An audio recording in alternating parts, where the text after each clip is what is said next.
Hey guys, it's Liz here. Today's video, I'm going to dig in and show you some of the creative writing projects that my kids have done this year for first and second grade. I have a 7-year-old and an 8.5-year-old, and this has been the first year where they've really started to take off and write some things on their own, and I'm really excited about it. So I kind of was hoping this day would come, and I feel like it's finally here, and I've saved so many little things that they've written because they're precious to me. So if you feel like you have kids that are not necessarily writers yet, they know how to write their letters, they have been doing some copy work, but they're just not really starting to create anything, here are a few ideas that you can encourage them to start with, and low pressure, so it won't even feel like they're doing school. Okay, so one of the first ways that our kids have started writing is just through lists. The latest one, we started a list of things not to forget to bring to the ocean. Each of them wrote things as they thought of them. And sometimes they would shout, how do you spell this? Or how do you spell that? And I would help them sound it out. But other times I would just say, do the best you can and we can talk about spelling later. So don't feel like, they have to spell everything right now, especially at this stage. That can actually hinder them, I think, and kind of make them feel like they can't write because they can't spell. Here's another list that we had from Christmas time, and this is so precious to me, especially later on. I feel like I'm just gonna love seeing some of the things that they wanted on their Christmas list. It's okay to help them spell. If they say, Mom, how do you spell black? You can either tell them how to do it, you can say, sound it out as best you can, or you can say, oh, what makes the bowl sound? And they say BL. Yeah, what makes the ack sound? AK. And you can, correct them if you want to and say, oh, almost ACK. Or you can just say, do the best you can and we can edit it later if you want to. Because right now my goal is not that they spell everything right, but that they actually feel like they have the power to put something on paper. So another really cute thing I just thought was awesome. My husband did a scavenger hunt for the kids and put some candy at the end, and they just loved it. And so they've been doing that for each other. They've been doing that for the neighbor boy.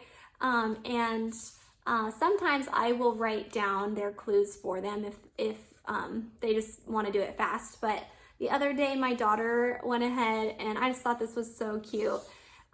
She wrote her own clues with no help from me. I was so surprised. I wish I had all of them, but I only could find 2 to keep. So you can see it says, you have HAV, the 2 clue, and 3 is in the front yard. And then you have the 3 clue, 4 clue is around you. The 5 clue is on something. Anyways, this is one way that, you can have your kids say, hey, you guys want to start a scavenger hunt, why don't you think about writing some clues, and then you can stash a piece of candy at the end or something that they would think is like just totally awesome if you don't do candy. I try to have the kids do one thing of writing each day, and so if they do something like this on their own, inspired without me telling them to, or if I tell them to, that just counts for our school for the day, for their writing portion of what I expect them to do. So another thing that's been a big hit has been Mad Libs. And we do this 2 ways. We have both of these I got on Amazon, and I can link this in the description if you want. These have been so fun.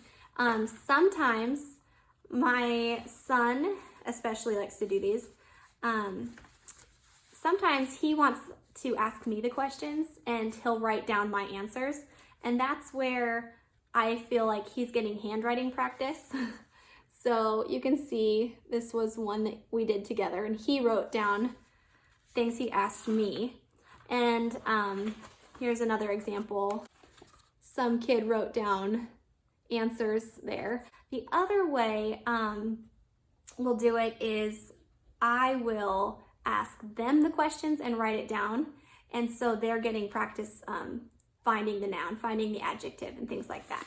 Another way that you could squeeze in some non-schooly feeling writing is to have your kids make a spinner. If you have a paper clip All you have to do is draw a circle. So we actually, I think, put a bowl down here and then traced around the edge, and then took a piece of paper and just put our pencil lines around to make the triangles that you see there.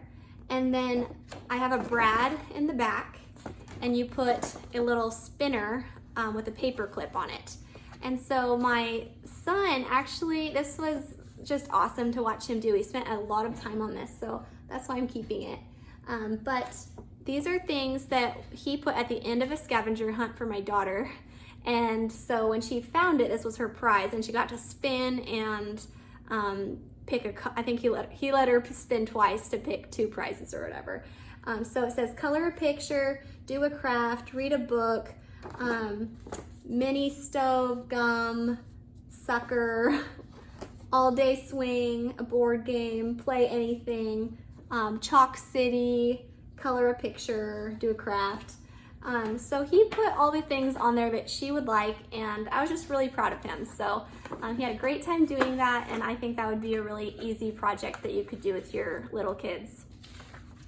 Another one that we did, which I don't have an example of here, is just labeling. So labeling is really easy. If you have a nature journal, you can draw a picture of a leaf or a flower or a mushroom or whatever it is, and then you guys can look up the parts of that, and then you can have them label it in their own handwriting. Another way you could do, if you don't do nature journaling, is you could get this long butcher paper, I think it's called, and you just roll it out, trace their body with a pencil around the edges, and then they can color in their face and their clothes and everything. But then they can go ahead and label the parts, like arms, legs, whatever, go crazy, you know. One other project, and this has kind of been the gem of our school year. I've loved it. It's so cute to me. And this was in our Jot It Down program that we are using from Julie Bogart of Brave Writer. I will link that blog post in the description for you. My daughter's mini book was a project from that, and my son's, let me see here, my son has a bug book. So we did an animal book and a bug book. They got to choose what they wanted to do their mini books on. And it's so easy, you guys. You take a piece of paper. We used thick white cardstock paper. It's just a little more durable. And we cut it into fourths and then hole punched it with a little ring. And you could just staple it if you wanted to. But each time we did this, I'd say once a week probably, or maybe twice a week if we were rocking it. They would pick an animal or a bug, and they would draw a picture and then write some facts about it. So I'll just kind of give you some idea of what this was. It really did take them a long time. So this was my 2nd grader here, and I'm just really proud of him. Like, this takes a lot of work, especially for somebody who doesn't love creating creative things or is really detail oriented. So give you a little flip through here of some of the animal pages. If they don't want to, draw, they can cut out a picture. And this just kind of gives you an idea of what you can do for a mini book. One of the last things that I think has been a great way to sneak in some writing practice.